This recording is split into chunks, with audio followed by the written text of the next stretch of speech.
ধেয়ে আসছে রিমাল, রূপ নিয়েছে প্রবল ঘূর্ণিঝড়। সন্ধ্যা থেকে মধ্যরাতের মধ্যে চূড়ান্ত আঘাত হানতে পারে উপকূলে। মোংলা ও পায়রা সমুদ্র বন্দরকে 10 এবং চট্টগ্রাম ও কক্সবাজারের 9 নম্বর মহাবিপদ সংকেত দেখাতে বলা হয়েছে। সিলন ফ্যামিলি ব্লেন্ডের কড়ালিকার আর সতেজ স্বাদের পারফেক্ট ব্লেন্ডে স্বপ্নেরা মেলুক টানা। আবহাওয়ার ঝড় সতর্কীকরণ কেন্দ্রের এক বিজ্ঞপ্তিতে জানানো হয়, ঘূর্ণিঝড়টি সকাল 6টা পর্যন্ত পায়রা সমুদ্র বন্দর থেকে 295, মোংলা সমুদ্র বন্দর থেকে 330, কক্সবাজার সমুদ্র বন্দর থেকে 360 ও চট্টগ্রাম সমুদ্র বন্দর থেকে 400 কিলোমিটার দূরে অবস্থান করছিল। মোংলার কাছ দিয়ে পশ্চিমবঙ্গের সাগর আইল্যান্ড ও পটুয়াখালীর খেপুপাড়া অতিক্রম করতে পারে। ঘূর্ণিঝড়ের প্রভাবে এরই মধ্যে দমকা হাওয়া সহ বৃষ্টি শুরু হয়েছে। ঝড়টি কেন্দ্রের 64 কিলোমিটারের মধ্যে বাতাসের সর্বোচ্চ গতিবেগ ঘন্টায় 90 কিলোমিটার।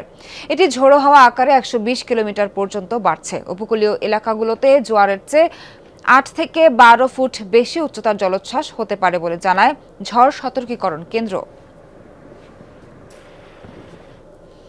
ঘূর্ণিঝড় রিমালের প্রভাবে উপকূলীয় জেলাগুলোতে বাড়ছে বাতাসের গতিবেগ, উত্তাল রয়েছে সাগর।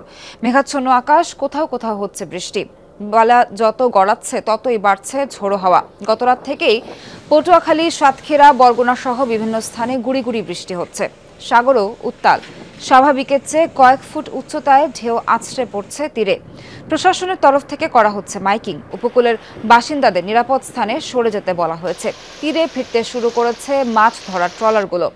রিমাল মোকাবেলায় প্রস্তুত রয়েছে 80,000 স্বেচ্ছাসেবক। পাশাপাশি উপকূলে খোলা হয়েছে 4,000 আশ্রয় কেন্দ্র। উপকূলীয় মানুষের বেশিরভাগই আতঙ্কের মধ্যে আছে। তারা কখন সাইক্লোন সেন্টারে যাবে, কখন নদী পারাপার হবে। বাতাসে তুফান উঠতেছে, এরপরে আরো ঝড় বেশি আরো তুফান উঠবে।